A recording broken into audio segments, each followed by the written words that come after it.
अस्सलाम वालेकुम, मैं हूँ अदनान फराज और आप लोग देख रहे हैं पाकिस्तान चैनल। आज जो लोग मौलाना फजल रहमान की क़यादत में निकल रहे हैं उनसे मेरे 11 सवालात हैं।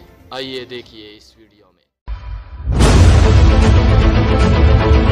आज जो लोग मौलाना फजल रहमान की क़यादत में निकल रहे हैं इनसे मेरे 11 सवालात हैं। नंबर 1, जब बाजवड़ मदरसे पर अटैक हुआ आप लोग मौलाना फजल रहमान की क़यादत में निकले थे। नंबर 2, जब नवाज शरीफ मीडिया पर कादियानियों को बाई कह रहा था आप लोग मौलाना फजल रहमान की क़यादत में निकले थे।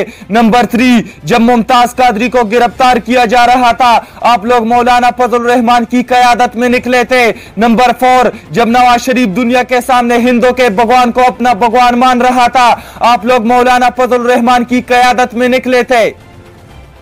नंबर 5, जब आप सिद्दीकी को अमेरिका के हवाले किया जा रहा था आप लोग मौलाना फजल रहमान की क़यादत में निकले थे।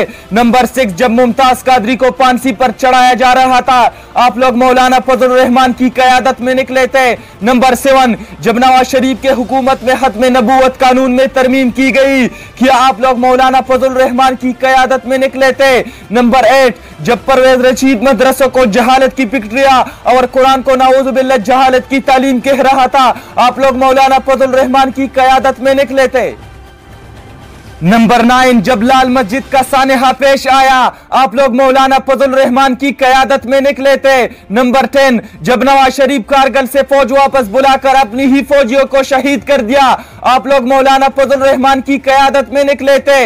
नंबर 11, 10 साल कश्मीर कमेटी का चेयरमैन रहा क्या एक दिन कश्मीर के लिए आप लोग मौलाना फजल रहमान की क़यादत में निकले थे।